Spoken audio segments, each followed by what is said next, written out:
திருமாவளவன் கூட கொஞ்சம் டான்ஸ் ஆடினாரு இந்த பக்கம் அந்த பக்கம். ஆனா இப்ப வரைக்கும் அவர் ஒன்றும் தெளிவா சொல்லலையே சார். இல்ல அதுதான் அவர் இப்ப எந்த கூட்டணியில இருக்கிற ஆனா பெண்ணானா நீங்க ஏதாவது சொல்லி ஆகணும்ல. எதுவுமே தெரியல. ஆணும் இல்லை பெண்ணும் இல்லை. அது தயக்கம். ஏன்னா அவருடைய கட்சி இன்னைக்கு உடைய போட்டுங்க. ஆல்ரெடி செங்கலா இப்போ உதயநிதியும் ஸ்டாலினும் உருவ ஆரம்பிச்சிருக்காங்க. நிறைய திமுகவின் ஏஜென்ட்டுகளே அங்க இருக்காங்க விசிகால. இப்ப அவருடைய குழப்பத்துக்கு தடுமாற்றத்துக்கு இது ஒரு காரணம். பனையூர் பாபு போனதே பெரிய அதிர்ச்சியா தான். ஆமா ஆமா, பனையூர்ல இப்ப ஷானவாஸ் ஆளூர் ஷானவாஸ் துபாயில இருக்காராம் ஃபேமிலியோட. அவர் வந்தாருன்னா திமுக போய் சேருவார்ன்றது என்னுடைய ஆழமான புரிதல், நம்பிக்கை. ஸோ விசிகாவை உடைக்கிறதுல அந்த அளவுக்கு தீவிரமா இருக்காங்க. அதனால தான் அவர் ரொம்ப மெஷர்டா யோசித்து பேசிட்டு இருக்காரு.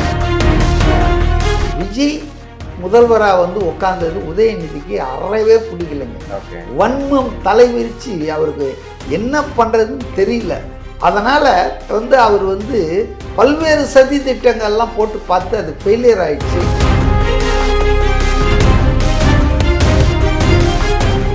இது போன்ற வீடியோக்களை தொடர்ந்து பார்க்கறதுக்கு தமிழ்நாடு டைம்ஸை சப்ஸ்கிரைப் பண்ணிக்கோங்க. எங்களுடைய சமூக வலைதள பக்கங்களான ஃபேஸ்புக், இன்ஸ்டாகிராம், எக்ஸ் பக்கங்களை ஃபாலோ பண்ணிக்கோங்க. உலகெங்கும் வாழும் தமிழ் நெஞ்சங்களுக்கு கிறிஸ்டியின் அன்பு வணக்கம். நம்மோடு அரசியல் விமர்சகர் CK மதிவாணன் நினைஞ்சிருக்காரு. வணக்கம் சார். வணக்கம். இப்போ திமுக சட்டம் ஒழுங்கு ரொம்ப தீவிரமாக கையில் எடுக்கிறாங்க. நிறைய சோசியல் மீடியா மெசேஜஸும் பார்க்குறோம். அப்படி இருக்கும்போது இதை காமிச்சு தாவேக்கா அரசு ஒரு பலமில்லாத அரசு, அந்த அரசை சீக்கிரம் மக்கள் நிராகரிச்சிருவாங்கன்னு ஒரு ப்ரொபகண்டா கிரியேட் பண்ணுறாங்களா? அதாவதுங்க 5 வருஷம் கழிச்சு தான் தேர்தல் வரப்போகுது. சட்டமன்ற தேர்தலுக்கு. நாடாளுமன்ற தேர்தல் ஒன்றா ஒரு 3 வருஷம் கழிச்சு வரும். 2வது உள்ளாட்சி தேர்தல்கள் ஒன்றா வரலாம். சட்டமன்ற தேர்தல் இன்னும் 5 வருஷம் கழிச்சு தான். பட் அவங்க அணிகள் கிட்ட நம்ம தான் ஜெயிக்க போகிறோம், தொடரப்போகுது அப்படின்னு சொல்லி ஒரு மாய உலகத்தில் வாழ வச்சு இன்னைக்கு முதல்வரே தோத்து போனார், கழக தலைவரே தோத்து போனார், பொதுச் செயலாளர் தோத்து போனார். 10 மாவட்டத்தில் திமுகவுக்கு ஒரு ஆள் கூட வெற்றி பெற முடியலன்னா இதை தோல்வின்னு சொல்கிறத விட படுதோல்வின்னு சொல்லலாம். ஏங்க, மன்னனாகணும்னு நினைக்கிறவன் குடிமகனாக கூட இருக்க முடியாது, நாடு கடத்திட்டா அந்த நிலைமை எப்படி இருக்கும்?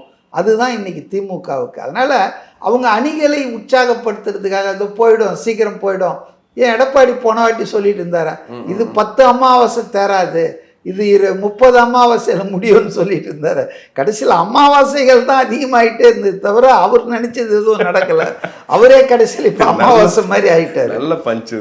இல்லை நான் என்ன சொல்கிறேன்னா, எதிர்கட்சியாக இருக்கிறவங்க அவங்க கட்சிக்காரங்களை தக்க வைப்பதற்காக அவங்களுக்கு ஏதாவது ஒரு காட்டிகிட்டு இருக்கணும் இல்லைங்க.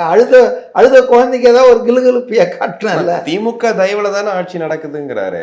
அதை தான் அவர் விளக்கணும். நீங்கள் கேட்குற கேள்வி நல்லது. எங்கள் ஆட்சி தான் நடக்குது, திராவிட மாடல் ஆட்சி தான் தொடருதுன்றாரு. அப்புறம் ஏன் அது கலைஞரும்னு சொல்கிறாரு? ஏன்னா திருமாவளவன் கூட கொஞ்சம் டான்ஸ் ஆடினாரு இந்த பக்கம் அந்த பக்கம். ஒரு கட்டத்தில் அவரை முதல்வர் ஆக்குறோன்னு 2 பேரும் சொன்னாங்க.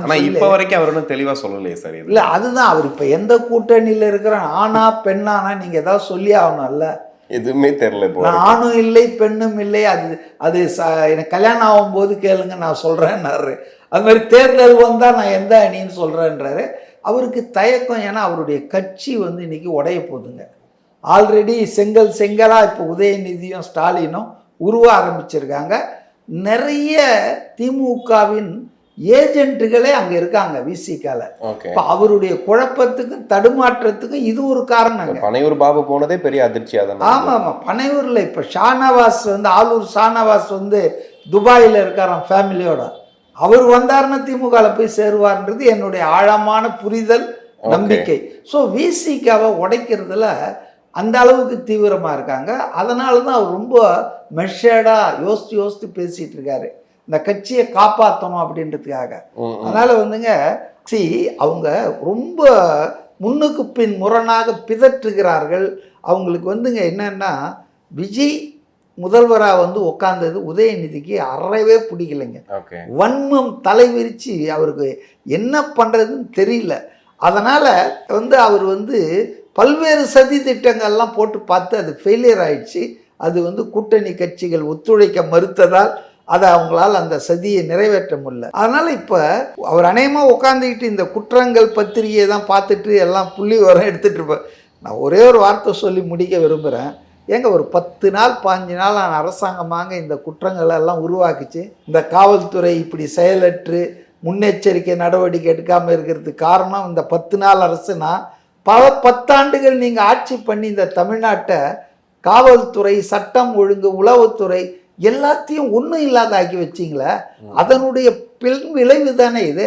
மழை விட்டாலும் தூறல் விடலன்னுவாங்க இல்லை, அது மாதிரி தான் நான் பார்க்குறேன்னு தவிர புதிய அரசை நம்ம எப்போ பொறுப்பாக்க முடியும்னா ஒரு 6 மாதத்துக்கு கழிஞ்சு இதெல்லாம் நடக்குதுன்னா அப்போ வந்து இதுதான் இந்த ஆட்சி தான் பொறுப்பேற்றுக்கணும், இந்த நிர்வாகம் தான் பொறுப்பேற்று. ஆனால் இன்னைக்கு நடக்கிற விஷயங்கள்ங்க இன்னும் அவங்க போய் முழுமையாகவே அந்த ஆட்சி நிர்வாகத்தை கையில் எடுக்கல. இப்போ இந்த சிங்கப்பெண்கள் படை மே 27 பண்றாங்க.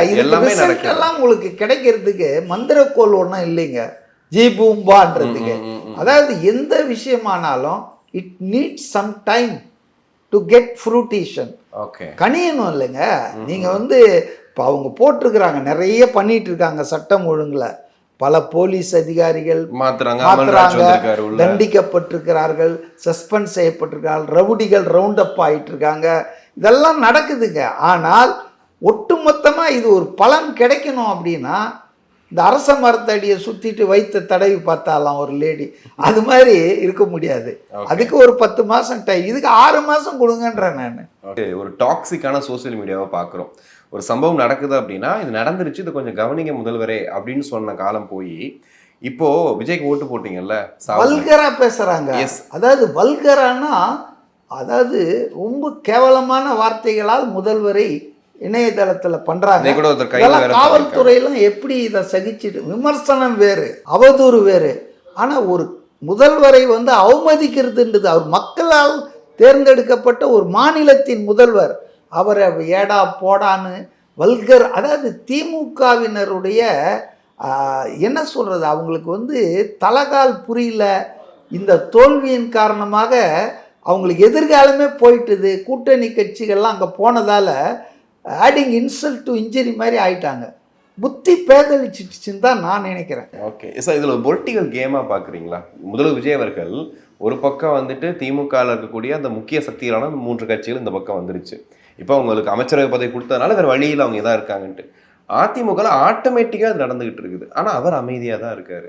ஆனால் அந்த கேம் நடந்துகிட்டே இருக்கு. உண்மையிலே ஒரு அமைதியாக தான் இருக்காரா இல்லை அவருடைய அவர் பெரிய செஸ் பிளேயருங்க. அதாவதுங்க என்னை பொறுத்தவரையில் ஒரு ஆங்கில சொல்லாடல் உண்டு, everything is fair in war and லவ்னு. ஒரு போர்லேயும் காதல்லையும் என்ன செஞ்சாலும் அது வந்து நல்லது தான்ற மாதிரி. அப்போ இது ஒரு வாருங்க. நான் இன்னொரு பழமொழி சொல்லுவேன், நாய் வேஷம் போட்டாச்சுன்னா குறைச்சி தான் ஆகணும்.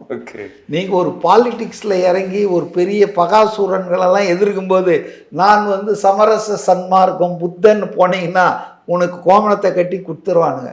So when you are in a struggle, survival struggle, அப்போ வந்து நீங்கள் வந்து ரொம்ப கேர்ஃபுல்லாக இருக்கணும். எதிரிகளை பலவீனப்படுத்துவதும் போர்த்தந்திரத்தில் ஒன்று தானே. கண்டிப்பாக நடந்துகிட்டு இருக்கு. உங்கள் எதிரிகளை வந்து நீங்கள் வந்து சக்திப்படுத்துதல், அவங்கள வளர்த்து விடுறதா போர்த்தந்திரம். முட்டாள், அது சாணக்கியமே கிடையாது. அப்போ ஒன்று நீங்கள் பலமாகணும், இல்லைன்னா நெக்ஸ்ட் என்ன, எதிரிகளை பலவீனமாக்கணும். இருகோடுகள் தத்துவம் தான். அதாவது ஒரு கோடு போடாமல் அந்த கோட்டை சின்னதாக்குறது பெருசாகிறது. பக்கத்தில் பெரிய கோடு போட்டால் அது சின்ன கோடாயிடுது, இல்லை பக்கத்தில் சின்ன கோடு போட்டால் அது பெரிய கோடாயிடுது. அதனால் இன் பாலிட்டிக்ஸு நீங்கள் வந்து ஆட்சியை அடைந்ததே எதுக்காக இவ்வளோ வருமானத்தை விட்டு வந்தார், எதுக்காக அவ்வளோ ஒரு பெரிய கிளிட்டரிங் கேரியர்லாம் விட்டு வந்தார்? மக்களுக்கு ஏதாவது செய்யணும்னா ஆட்சியும் அதிகாரம் இருக்கணும்.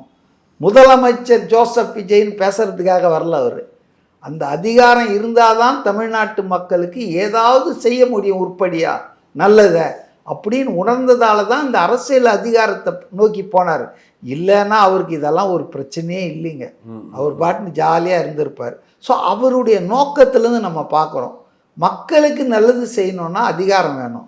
இப்போ அதிகாரம் கிடைச்சிடுச்சு, இப்போ இந்த அதிகாரத்தை நிலைநிறுத்தணுமா? ஏன்னா 4 காலையும் உடைச்சி உங்களை கீழே தள்ளுறதுக்கு 4 7வது நாள் அல்ல, ரிசல்ட் வரும்போதுலேருந்தே வேலையில் இறங்கிட்டாங்க. 4ஆம் தேதி மத்தியானம் 3 மணிலேருந்து மற்றவர்கள் இறங்கிட்டாங்க. அப்போ நீங்கள் கொஞ்சம் கேர்ஃபுல்லாக தானே இருக்கணும், டபுள் கேர்ஃபுல்லாக இருக்கணும்.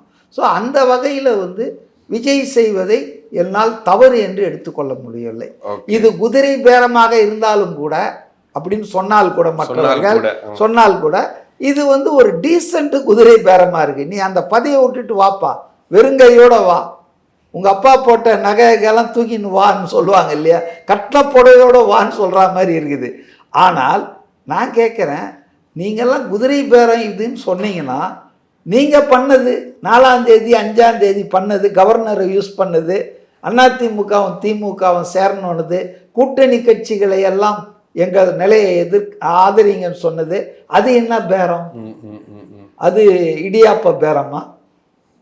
அதனால அரசியல் நீங்க ஒரு வேலையை பண்றீங்க, நீங்க பண்றது அயோக்கியதானம், மக்கள் தீர்ப்புக்கு எதிரானது. ஆனா அவர் மக்கள் தீர்ப்பை பாதுகாக்கிறதுக்கு அதிகாரத்துல தன்னை யாரும் அகற்றி விடக்கூடாது என்பதற்காக அவர் பண்றாரு. என்ன இதுல என்ன இருக்கு? செஸ் விளையாடுறவன் எதிராளி காயினை அடிக்க பார்ப்பானா, இல்ல உங்க காயினை விட்டுட்டு வேடிக்கை பார்த்துட்டு இருப்பாங்க? ஒருவேளை அவங்க இடைத்தேர்தல் நிப்பாட்டி ஜெயிக்க வச்சு அமைச்சரவை இடம் கொடுக்கறது அந்த மாதிரி வந்தா அது தாவேக அரசு அது அப்ப பாத்துக்கலாங்க. when the river comes we will cross the bridge. இப்போதைக்கு அவங்க எம்எல்ஏ பதவியை ராஜினாமா பண்ண பிறகுதான் அதிமுக தாவேகால் இணைக்கப்பட்டிருக்கிறாங்க. அதை தான் நான் பாக்குறேன். அதுக்கப்புறம் என்ன ஆக போகுது ஏதாக போகுதுன்றதெல்லாம் let us judge. ஓகே, கண்டிப்பா சார். நிறைய விஷயங்கள் பேசணும். நேரத்துக்கு நன்றி.